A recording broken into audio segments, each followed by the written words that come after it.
Hello students, class 12th में मैंने आपको मीटर ब्रिज के बारे में बता दिया था और आज मैं आपको बताऊंगा विभव मापी।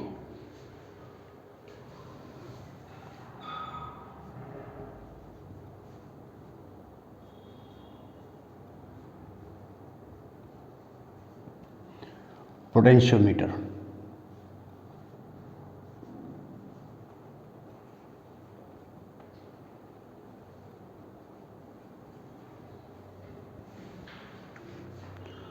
तो जैसा कि इसके नाम से ही स्पष्ट है कि एक ऐसा उपकरण है जो कि विभव का मापन करता है। एक्चुअली देखा जाए तो ये विभव का मापन नहीं करता है बल्कि विभवांतर का मापन करता है। विभव सिर्फ एक बिंदु पर होता है जबकि विभवांतर दो बिंदुओं के बीच का जो विभव का डिफरेंस होता है उसे विभवांतर। तो ऐसा कोई यंत्र नहीं है जो विभव का मापन करे। विभवांतर का मापन करने वाले यंत्र तो हैं लेकिन विभव का मापन करने वाले यंत्र नहीं है।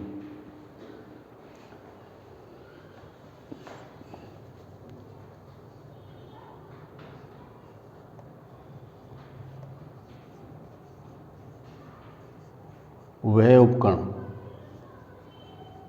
जो किसी विद्युत परिपथ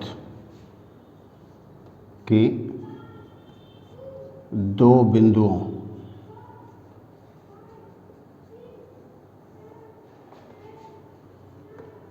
के बीच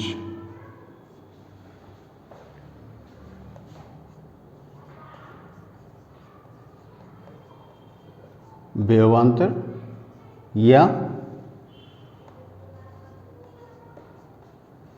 किसी सेल का विद्युत वाहक बल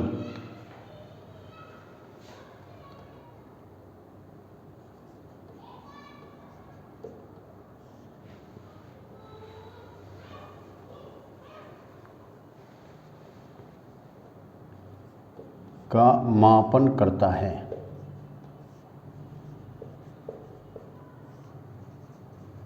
मापन करता है विभव मापी कहलाता है।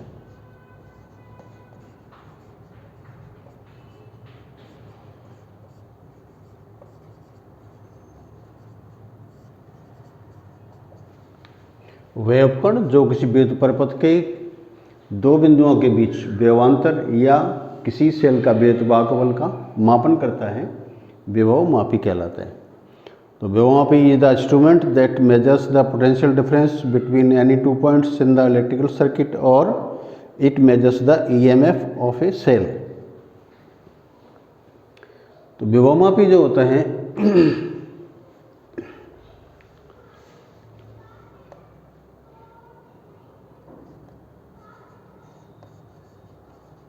विभव मापी अविक्षेप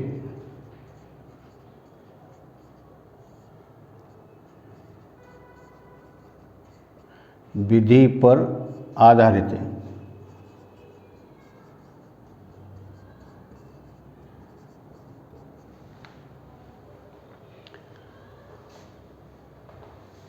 अविक्षेप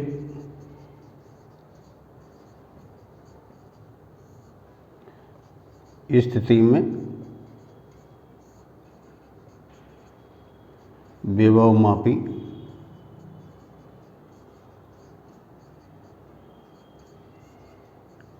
परिपथ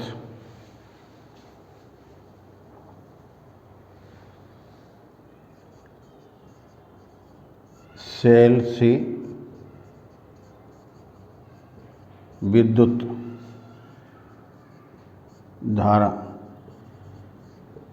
नहीं लेता है, अर्थात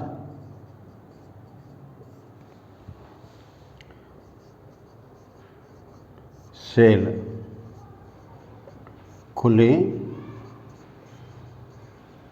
परिपथ में होता है।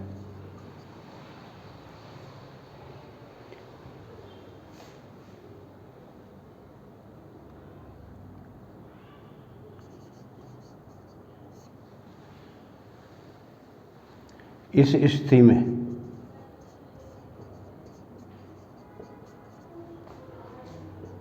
विभवमापी का प्रतिरोध अनंत होता है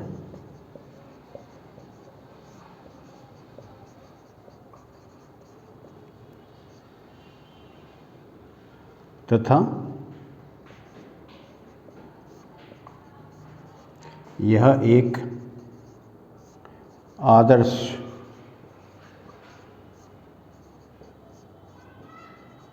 वोल्ट मीटर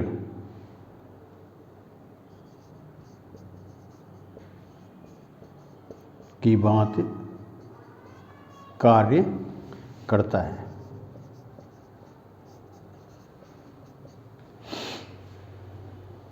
विभवमापी अभिक्षेप विधि पर आधारित होता है। अभिक्षेप का मतलब होता है जो इसमें धारामापी होता है उसमें विक्षेप शून्य होता है।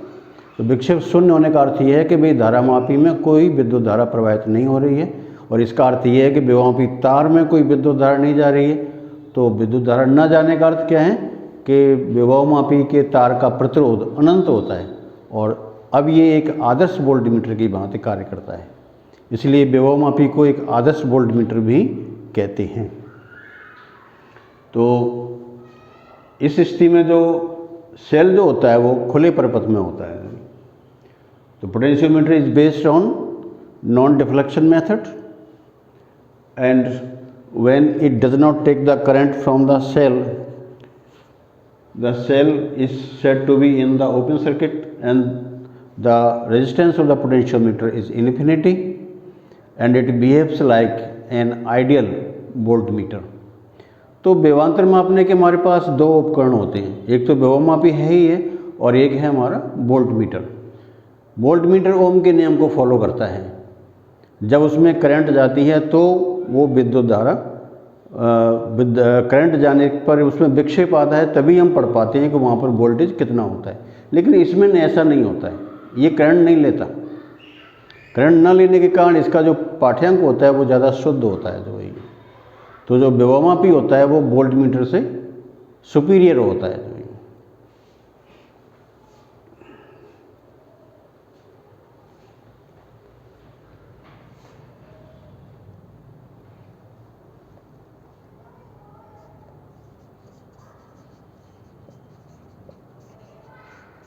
विभवमापी का तार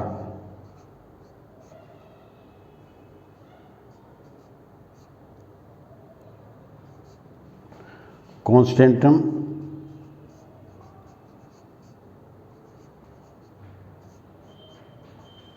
या मैग्निन का होता है।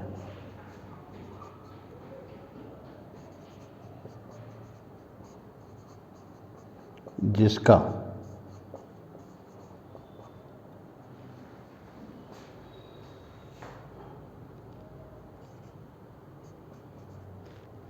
प्रतिरोधकता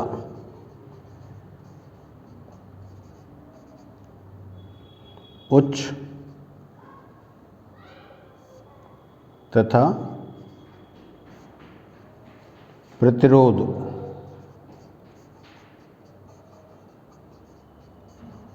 ताप गुणांक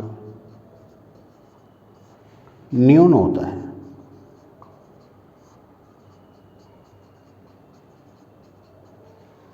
तो इन दो क्वालिटी की वजह से हम विभवमापी का जो तार होता है वो कॉन्स्टेंटन या मैग्निन का लेते हैं। तो अब ये है कि भाई विभवमापी वोल्टमीटर से श्रेष्ठ क्यों होता है, ये मैं आपको बता रहा हूँ।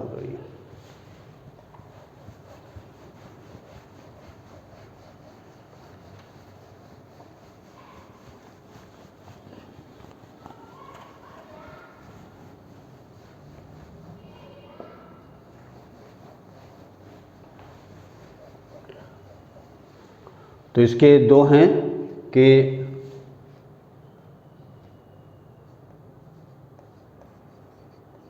विभव मापी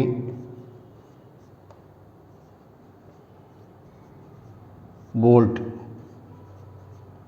मीटर से श्रेष्ठ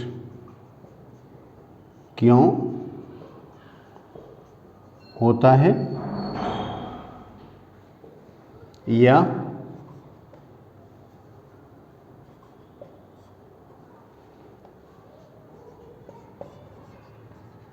विभव मापी की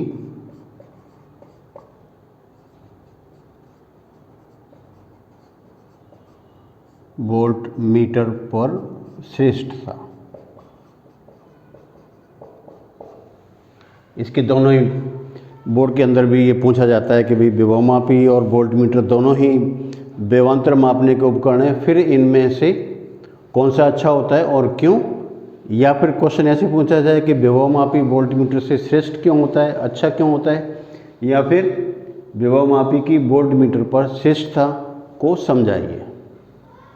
तो हम इसको इस तरह से समझा सकते हैं। मान लो कि यहाँ पर एक प्रतिरोध तार है,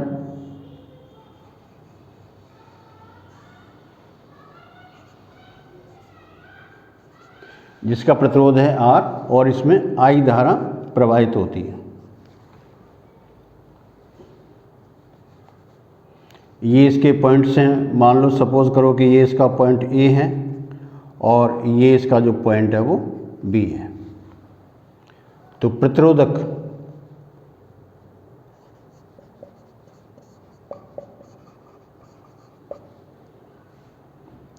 AB में I धारा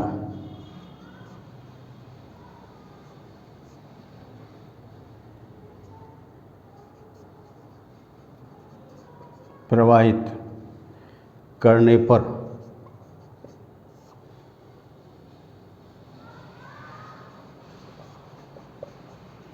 सिरों पर विभवांतर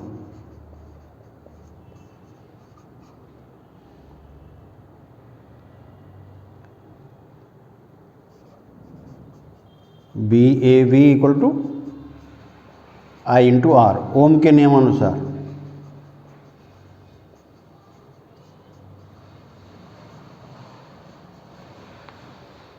अब यह कि हम किसी भी इंस्ट्रूमेंट को इस पर लगाएं विभवांतर मापने के लिए, तो उसका पाठ्यांक इतना आना चाहिए, इससे कम या इससे ज़्यादा नहीं होना चाहिए। तो अगर मान लो हम इसके सिरों पर एक वोल्टमीटर लगा दें,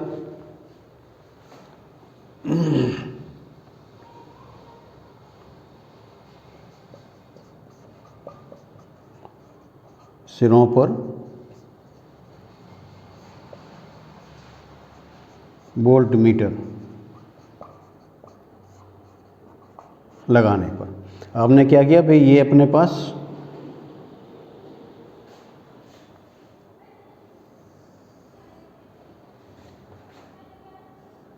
पास प्रतिरोधक है R, इसके सिरों पर हमने एक वोल्टमीटर जोड़ दिया V, ये इसका पॉइंट A, ये इसका पॉइंट B और यहाँ से बहने वाली धारा I। तो जैसा कि आप देख रहे हैं कि जैसे ही करंट I A पॉइंट पर जाएगी तो ये वोल्टमीटर पाठ्यांक तभी बताएगा जब इसमें कुछ करंट जानी चाहिए। तो हम मान लेते हैं कि इसमें बहने वाली विद्युत धारा I डैश होती है, I डैश। अगर इसमें विद्युत धारा I डैश जाती है तो प्रतिरोध में विद्युत धारा I के बराबर नहीं होगी, ये कम होगी। तो यदि वोल्टमीटर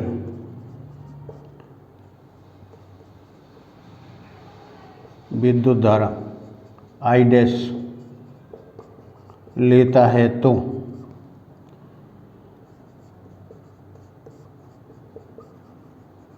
प्रतिरोधक AB में I माइनस I डैश विद्युत धारा प्रवाहित होगी।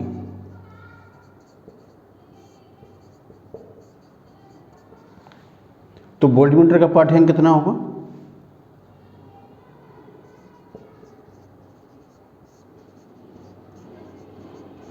वोल्टमीटर का पाठ्यांक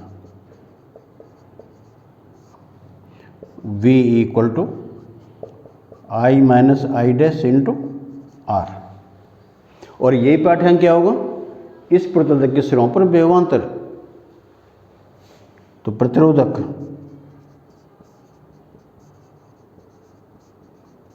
AB के सिरों पर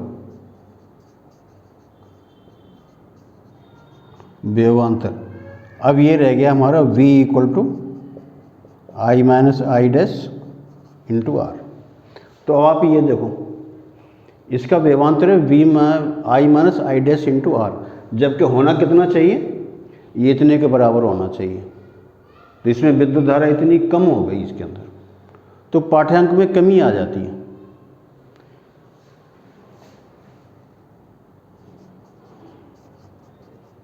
स्पष्ट है कि V लेस देन VAB, यानी वोल्टमीटर का जो पाठ्यांक है वो इस तार के सिरों पर ओम के नियमानुसार वोल्टेज से कम है, इसके विभवांतर से कम है। तो यानी कि इसमें क्या है? पाठ्यांक में कमी आती है, तो शुद्ध पाठ्यांक नहीं होता है।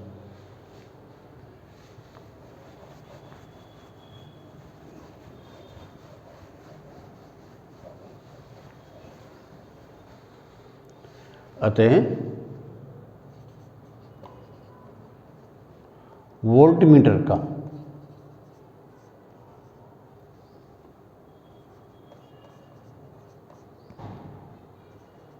वोल्टमीटर द्वारा मापा गया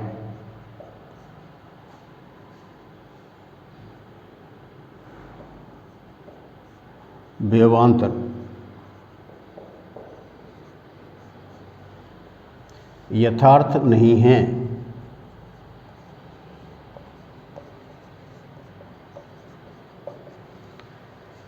इन्हें कि सही नहीं है। अब अगर विभवमापी लगाया जाए, यदि प्रतिरोधक AB के सिरों पर विभवमापी लगाया जाए तो संतुलन अवस्था में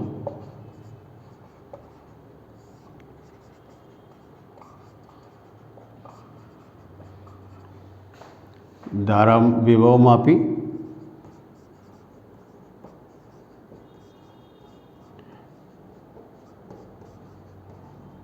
परिपथ से विद्युत धारा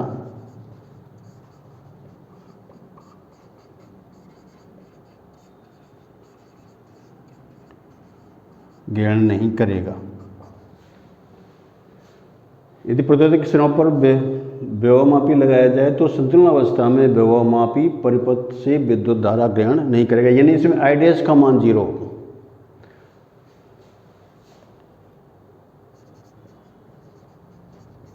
अर्थात आई डैश इक्वल टू 0। इसलिए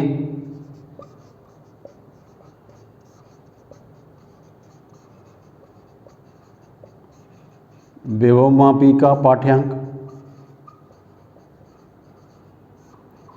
V dash equal to I into r. अब ये जो V डैश है वो VAB के बराबर है।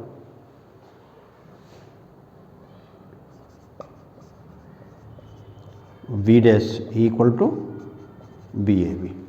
तो इसका पाठ यथार्थ होता है। विभवमापी का पाठ्यांक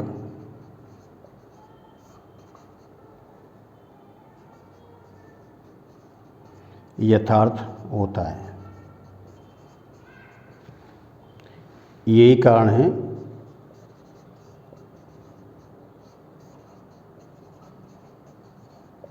कि विभवमापी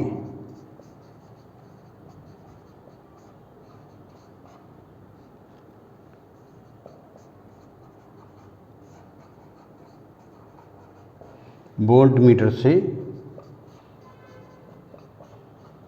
श्रेष्ठ होता है। ठीक है, so whenever we connect a volt meter across the register, then it's reading is always less than the actual potential difference across the resistor. So the reading of the voltmeter is not accurate. When the potentiometer is connected, it measures the actual voltage across the resistor. So the potentiometer is more accurate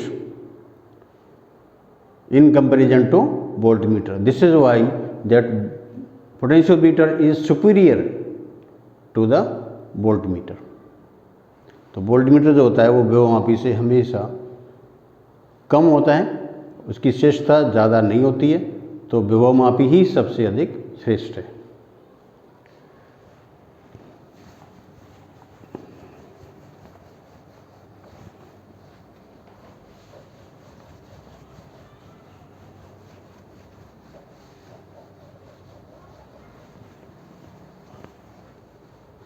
अब मैं आपको बताऊंगा विभवमापी की रचना या बनावट।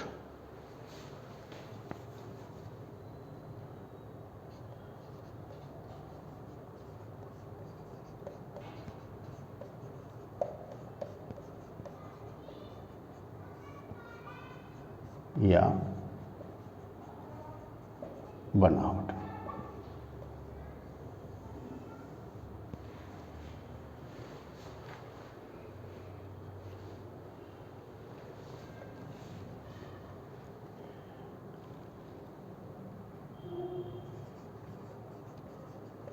इसमें समान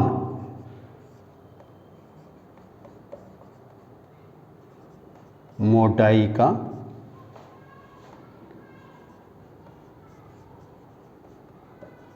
constantan या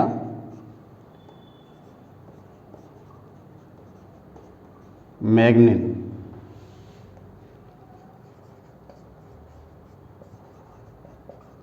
मिश्र धातु का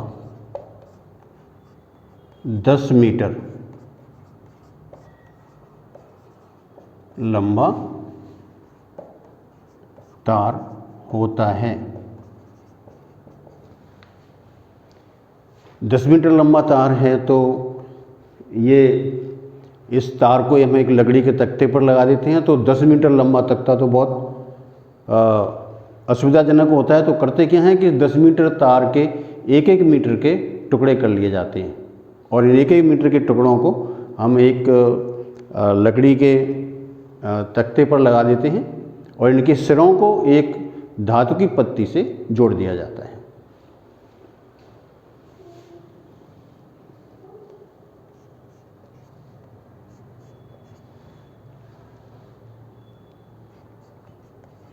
दस मीटर लंबे तार को एक एक मीटर के टुकड़े करके एक दूसरे के समांतर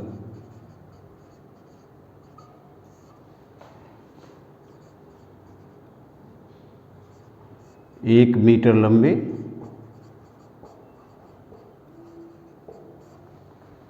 तथा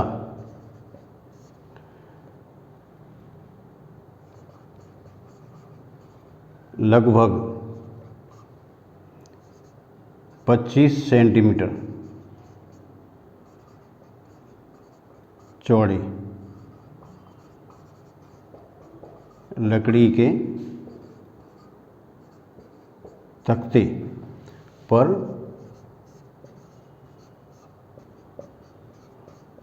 कस दिए जाते हैं जिनके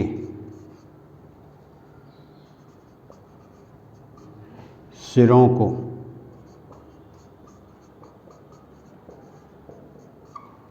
समान मोटाई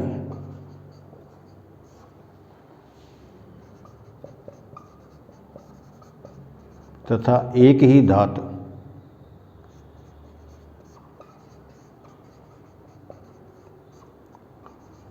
की पत्तियों द्वारा जोड़ दिया जाता है।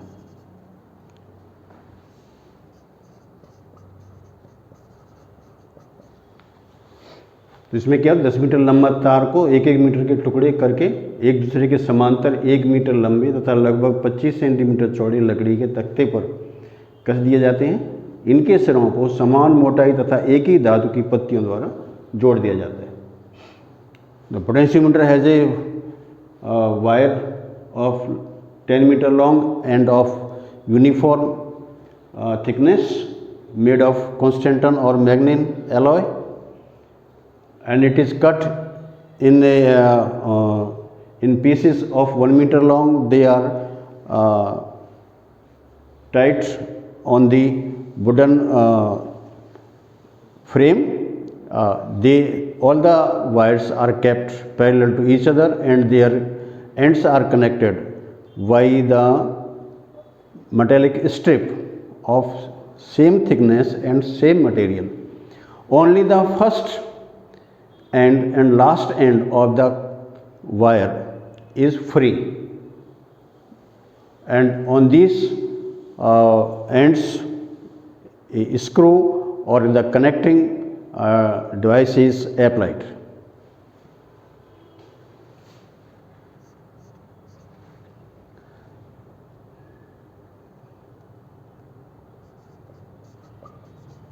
तार के प्रारंभिक सिरे तथा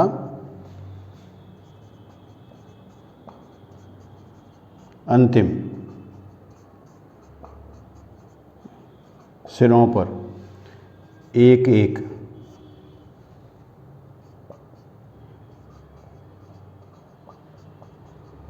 संयोजक पेच लगा दिए जाते हैं।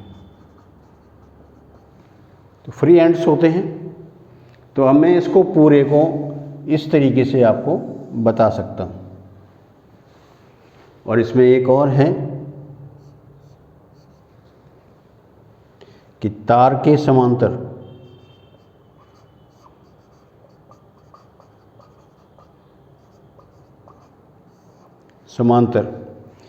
एक मीटर स्केल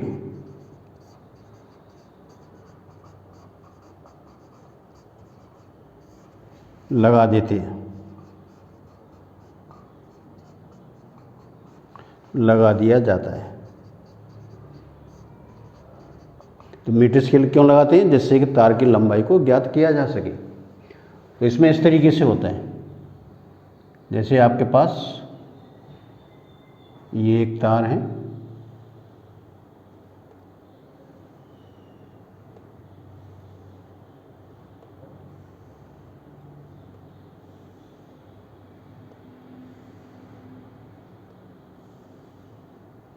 एक 2 3 4 5 6 7 8 9 और ये 10। अब हम क्या करते हैं कि तारों के बीच की दूरी भी बराबर रखी जाती है। जैसे ये है तो यहाँ पर हम एक स्ट्रिप लगा देंगे इस तरीके से, तो ये तार कनेक्ट हो गए। यहाँ पर है, यहाँ पर एक स्ट्रिप लगा देंगे इस तरीके से, यहाँ पर एक स्ट्रिप, और ये यहाँ पर एक स्ट्रिप, और ये यहाँ पर एक स्ट्रिप,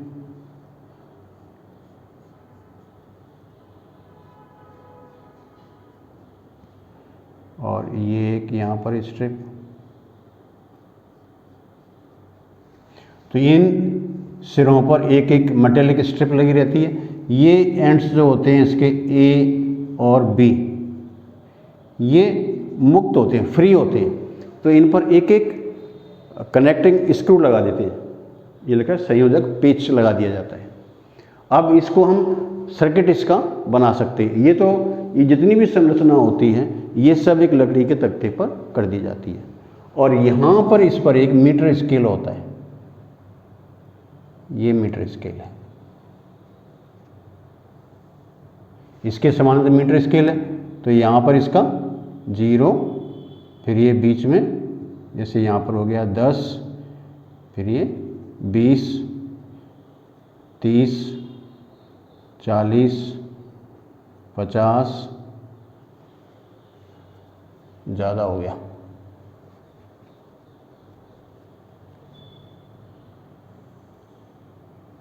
ये मीटर स्केल है आपका 0 से लेकर के 100 तक।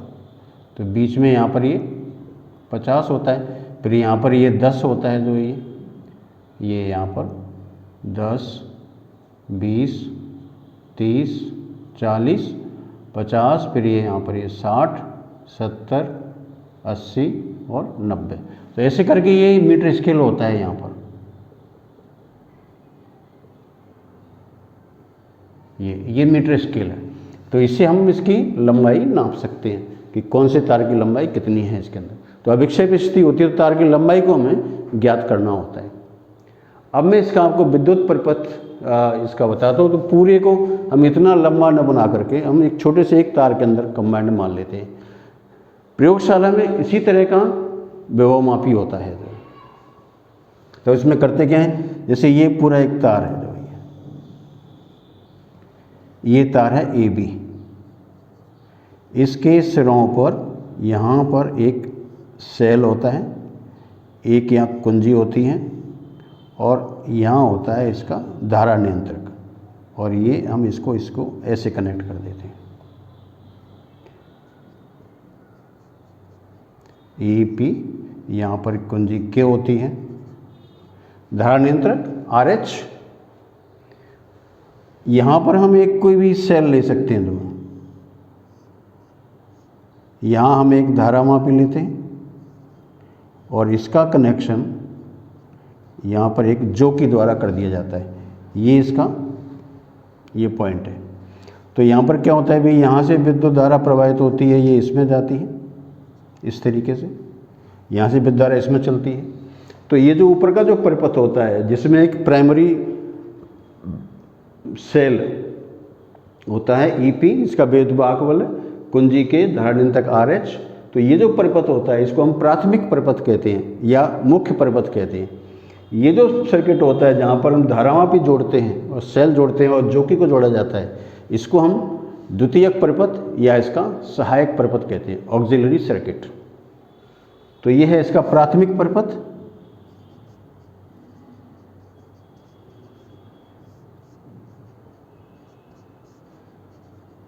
और ये होता है इसका द्वितीयक परिपथ, द्वितीयक या सहायक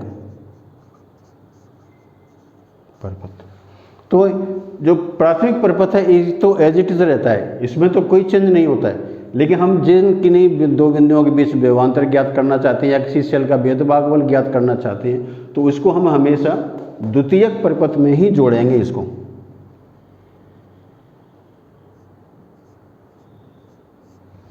इसको हमेशा द्वितीयक परिपथ में ही जोड़ा जाता है। यानी जो भी इसमें परिवर्तन होता है वो सिर्फ द्वितीयक परिपथ में होता है, प्राथमिक परिपथ में कोई भी परिवर्तन नहीं होता है। तो चलिए अब मैं आपको इसकी बताता हूँ कार्यविधि।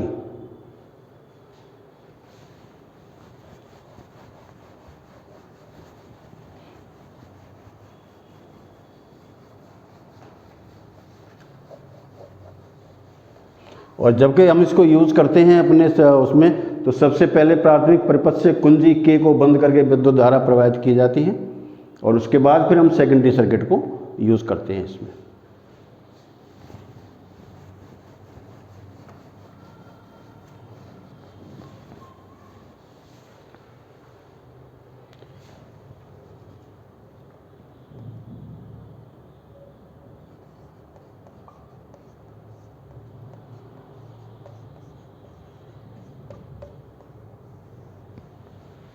इसका सिद्धांत मैं आपको बता चुका हूँ।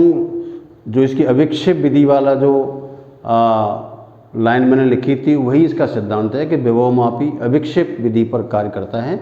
इस स्थिति में यह परिपथ से कोई विद्युत धारा ग्रहण नहीं करता और यह एक खुले परिपथ में होता है और इस समय इसका जो पाठ्यांक होता है वो यथार्थ होता है, जो 100% करेक्ट होता है। कार्यविधि में क्या करना है, इसमें आपको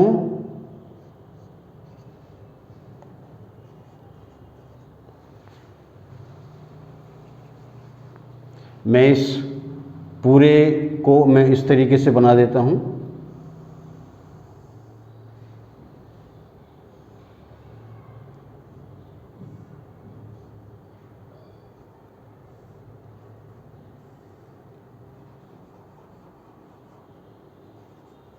RH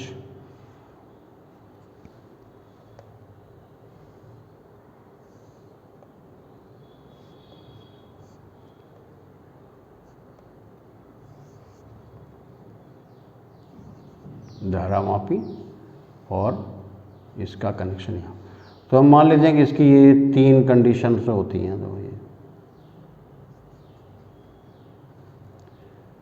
ये इसका होता है आपका A B, ये पॉइंट P है, ये पॉइंट Q है और ये पॉइंट इसका N है। यहाँ पर ये सेल, ये इसका K और ये कुंजी। इसका भेदभाग वाला E मान लेते हैं। तो भैया यहाँ से विद्युत धारा इसमें आई जाती है। तो सबसे पहले हम इसमें विद्युत धारा प्रवाहित करते हैं। ये मैंने आपको विद्युत परिपथ इसका बनाया हुआ है। तो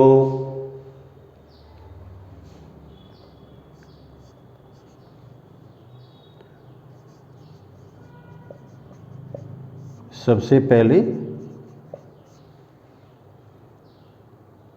ये प्राथमिक परिपथ है,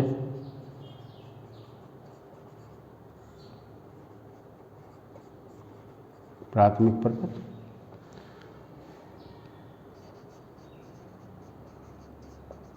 प्राथमिक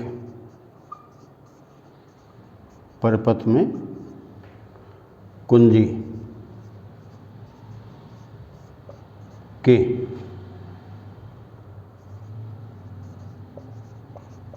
बंद करते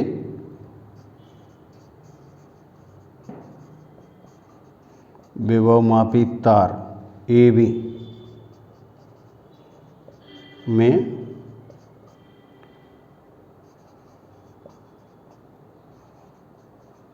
विद्युत धारा I प्रवाहित करते हैं।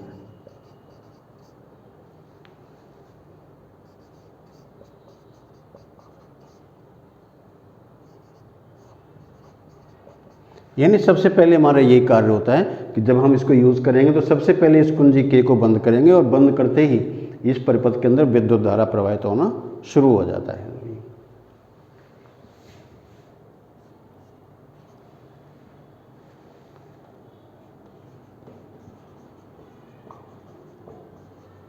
विभवमापी तार AB पर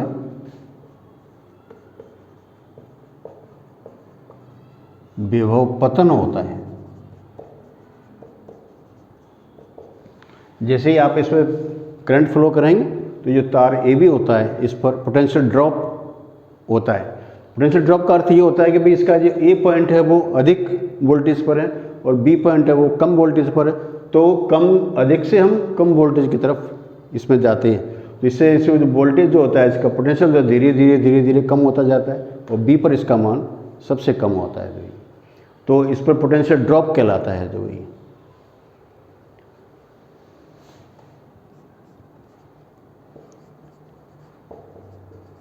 एकांक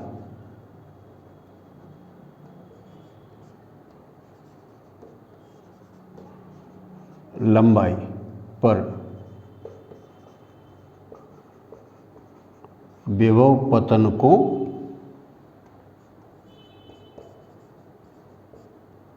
विभव प्रवणता कहते हैं।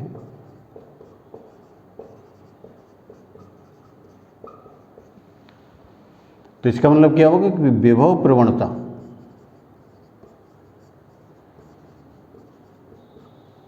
इक्वल टू विभव पतन अपॉन तार की लंबाई।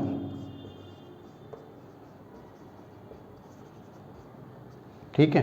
अब विभव पतन किसका होगा? ये जो बैटरी है इसका जो बेतबाक बल होता है उसका इसमें पूरे तार पर ये विभव जो होता है वो डिवाइड हो जाता है। तो यानी कि यहाँ विभव प्रवणता x से हम इसको डिनोट करते हैं, x equal to E P upon तार की लंबाई हम इसमें l मान लेते हैं।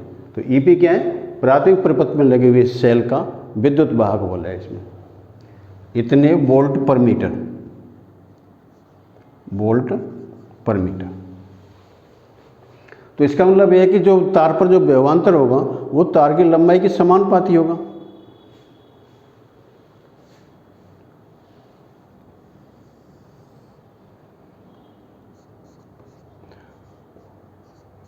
तार पर विभव पतन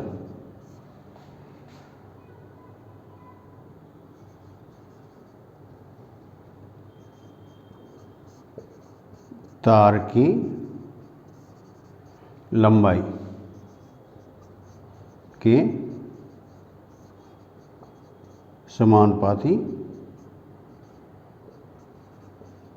यानी क्या है? V समानुपाती L। मान लो L लंबाई पर विभव V के बराबर होता है तो V समानुपाती। अब जैसे जैसे L का मान बढ़ता जाएगा वैसे विभव पतन भी इसमें बढ़ता जाएगा इसके अंदर। तो अगर हम V और L के अंदर एक ग्राफ ड्रॉ करें तो ये इस तरह का आएगा। यहाँ मान लेते हम V ले लें और यहाँ पर हम L ले लें, ये इसका 0 तो एक सीधी रेखा V प्रोपोर्शनल L, ये इसका यहाँ पर y अक्ष और ये यहाँ पर इसका x अक्ष। तो लंबाई बढ़ने के साथ साथ इसमें तार पर जो विभव पतन होता है वो बढ़ता जाता है। तो अब ये स्थिति हम यहाँ पर देखेंगे तो भैया ये मैंने P, Q और N से डिनोट किए हैं इसके अंदर। अब इसमें क्या है कि मान लो कि हमने इस की जो जोकी होती है, जोकी, इस जोकी को हमने यहाँ पर लगा दिया P पर या Q पर लगा दिया, तो अब इसमें जो विक्षेप होता है वो क्या होगा? लेफ्ट साइड होगा या राइट साइड होगा? वो इस बात पर डिपेंड करेगा कि इसमें जो विद्युत धारा जा रही है वो ये सेल विद्युत धारा अपनी दे रहा है या परिपथ से धारा ये ग्रहण कर रहा है। जब हमें ये पता जाएगा कि भाई पता चल जाएगा कि एक के कारण यहाँ पर सपोज करो कि लेफ्ट में आता है और यहाँ रखने पर ये विक्षेप राइट में आता है, तो निश्चित इन दोनों के बीच में कोई एक ऐसा पॉइंट होगा जहाँ पर कि धाराओं में कोई विक्षेप नहीं होगा। इसको हम शून्य विक्षेप की स्थिति कहते हैं।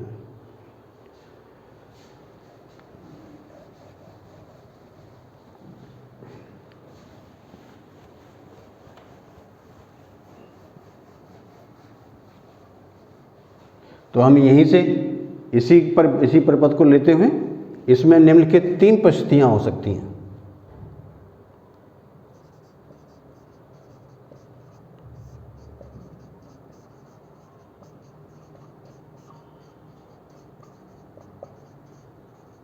तीन, या मैं इसको ऐसा करता हूं,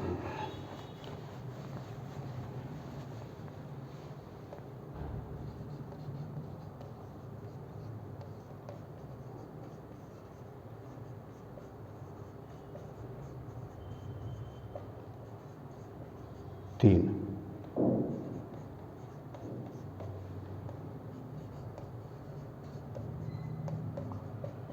परिस्थितियां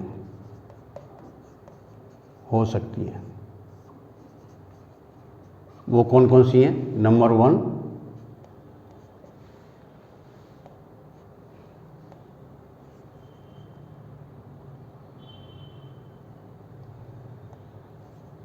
जब जो कि J को तार के बिंदु P पर रखते हैं। मान लो ये स्थिति हो और इसमें क्या हो कि बिंदु A व P के बीच विभवांतर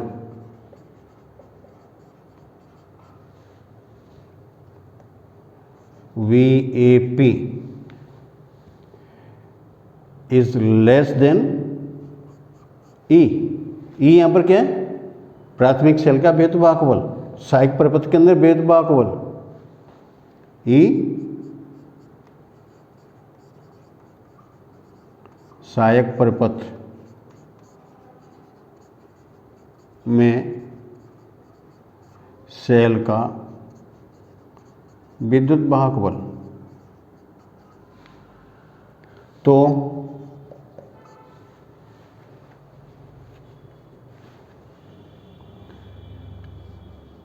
सेल E विद्युत धारा प्रदान करेगा, जिससे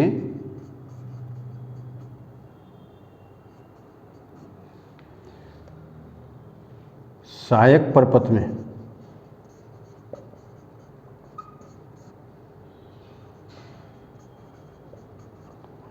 विद्युत धारा कहाँ से प्रवाहित होगी? सेल विद्युत धारा दे रहा है E, बिंदु A, फिर P और फिर वापस E, EAP दिशा में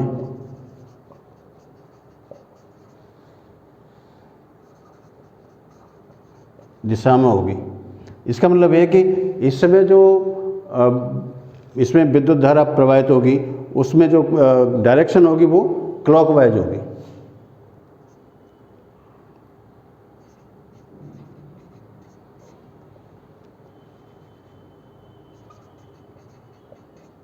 अर्थात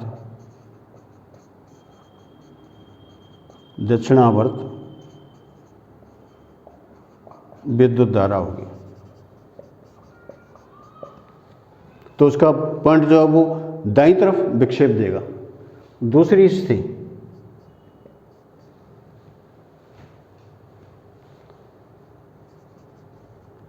जब जो कि J को तार के बिंदु Q पर रखते हैं। इस स्थिति में क्या है कि तार की लंबाई बढ़ गई, तो इसका क्या विभव पतन बढ़ गया इसका जो है। तो बिंदु A व Q के बीच विभवांतर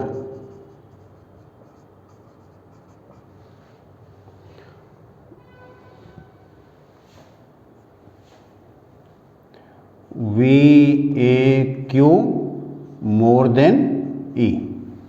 यानी इस समय क्या होगा कि तार के सिरों पर जो विभवांतर होगा वो सहायक परपथ में सेल के भेदभाग बल से अधिक होगा। तो विद्युत धारा का प्रवाह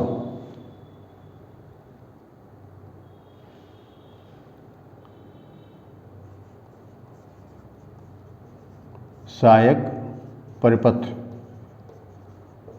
में विद्युत धारा कैसे जाएगी? AEQA दिशा, अर्थात वामावर्त प्रवाहित होगी।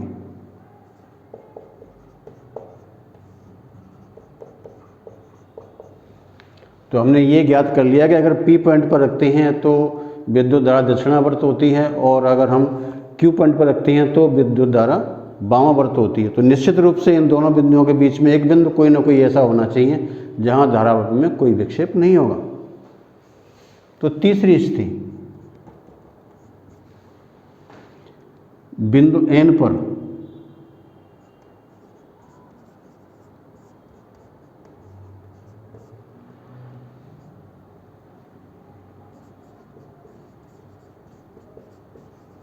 जो कि रखने पर इसमें क्या होगा कि बिंदु A व N के मध्य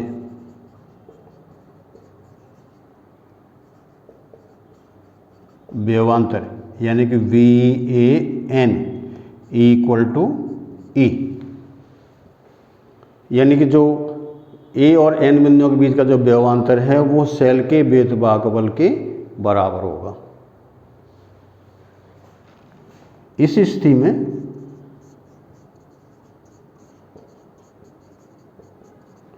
तार AB में विद्युत धारा प्रवाहित नहीं होती है।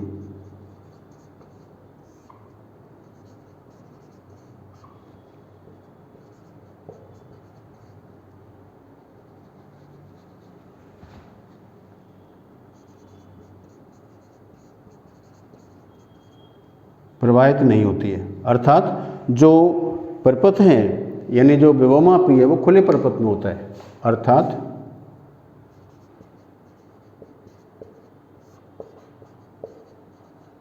सेल E खुले परपथ में होता है।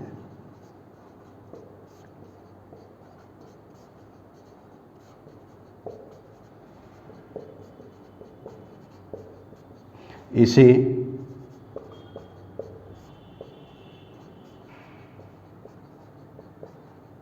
विभवमापी की संतुलन अवस्था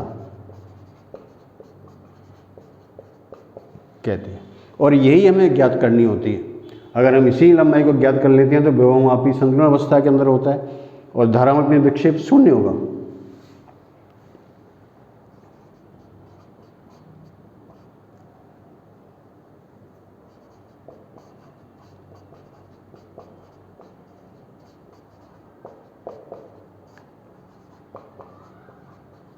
शून्य